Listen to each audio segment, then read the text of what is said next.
Absolute unity, from GigaChad to GodMode. In urban slang, an absolute unit is a humorous term used to describe someone or something that is exceptionally large or impressive in size. It often carries a tone of admiration or amusement. The phrase gained popularity from a viral tweet that referred to a large sheep, and since then, it's been used to describe anything from people to objects that stand out due to their size or perceived presence or significance, aka greatness. It's typically used in a lighthearted or exaggerated manner. Marveling at unfathomable grandiosity is one of the most primordial spiritual human impulses. At first glance, the modern meme of the absolute unit seems worlds apart from the profound spiritual concept of absolute unity found in ancient philosophy. Yet both ideas spring from a shared human fascination with greatness, totality, and the awe-inspiring. The absolute unit is a playful recognition of something that stands out due to its sheer magnitude or presence, while absolute unity is the philosophical and mystical pursuit of the ultimate all-encompassing one from which all things emanate. In both cases, there is a recognition of something that transcends the ordinary, a being, object, or principle that is so complete, so integrated, or so immense that it commands attention, reverence, or even worship. The meme, in its humor, echoes an ancient impulse to point at the extraordinary and declare, "Behold, this is something beyond the norm." In spiritual philosophy, this same impulse is directed toward the absolute, the source and summit of all being. The attainment of absolute unity in the Hebrew Cabbalistic, in ancient Greek and Egyptian mystery schools, are profound and complex topics, each with its own nuances and interpretations. In Kabbalah, the absolute is often referred to as Ein Sof, meaning without end or infinite. It represents the ultimate, unknowable aspect of God beyond all attributes and forms. Ein Sof is the ultimate unit, not in the sense of size, but in the sense of being the all-encompassing, indivisible source of everything. It is the archetype of greatness, the infinite that contains all finitude within itself. The awe inspired by an absolute unit in the physical world is a faint echo of the awe that mystics feel in contemplating the Ein Sof. Sephirot. The path to understanding or experiencing the absolute involves the tree of life and its 10 sephirot, which are emanations or attributes through which the divine manifests in the world. These include Keter, crown, Chokmah, wisdom, and Bina, understanding, among others. The sephirot are not isolated, they are interrelated, forming a dynamic structure that reflects the unity within diversity. Each sephirah is a unit in itself, but their true significance is revealed only in their harmonious interconnection, a synchronicity that mirrors the unity of the divine source. The tree of life is a map of how the one becomes the many, and how the many can return to the one. Union with the divine. The ultimate goal is to achieve devakut, a state of clinging or attachment to God, where one's soul is in harmony with the divine will.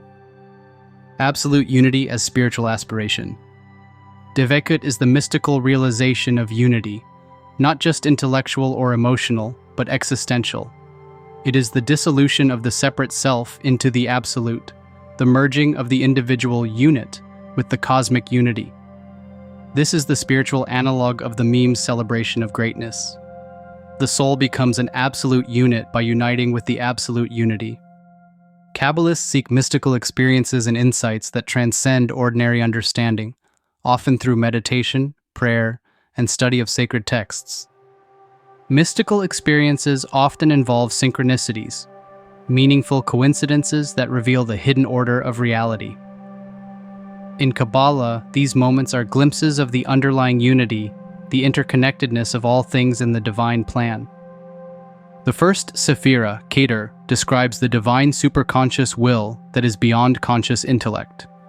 The next three sephirot, Chokmah, Bina, and Da'at, describe 3 levels of conscious divine intellect.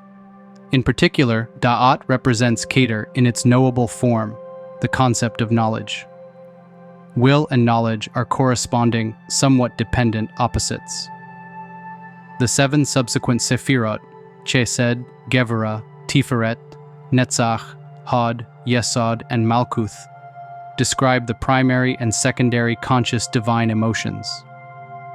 The sephirot of the left side and the sephirah of Malkuth are feminine, as the female principle in Kabbalah describes a vessel that receives the outward male light, then inwardly nurtures and gives birth to the sephirot below them. Kabbalah sees the human soul as mirroring the divine. After Genesis 1:27, God created man in his own image. In the image of God he created him, male and female he created them. And more widely, all creations as reflections of their life source in the sephirot. Therefore, the sephirot also describe the spiritual life of man, break down man's psychological processes, and constitute the conceptual paradigm in Kabbalah for understanding everything. Ancient Greek and Egyptian mystery schools. Concept of the absolute, logos supertrinity. Logos. In Greek philosophy, particularly in the works of Heraclitus and later Stoics, the logos is the rational principle that governs the cosmos. In Neoplatonism, it is an intermediary between the divine and the material world. The logos is both a singular principle, a unit, and the underlying order that binds the multiplicity of existence into a coherent unity. The concept of an absolute unit here can be seen as the logos itself, an all-encompassing source of reason and structure, the archetype of order and greatness. The synchronicity lies in how the logos manifests as both the one and the many, the individual and the collective, the microcosm and the macrocosm. In this sense, every unit in creation is a reflection of the absolute unity of the logos. Unity and multiplicity. The one is the absolute unity, beyond all division or limitation, the true absolute unit in the highest sense. From the one emanates the nous, intellect, and from the nous, the world's soul. Supernal triad. In Neoplatonism, the one, the nous, divine mind, and the soul form a triadic structure similar to the Christian Trinity. The one is the ultimate source of all existence, transcending all categories of being and non-being. This triad demonstrates the process by which unity gives rise to multiplicity, yet remains undivided. The synchronicity here is the harmonious relationship between the 3 principles, reflecting the interconnectedness of all things as expressions of the one.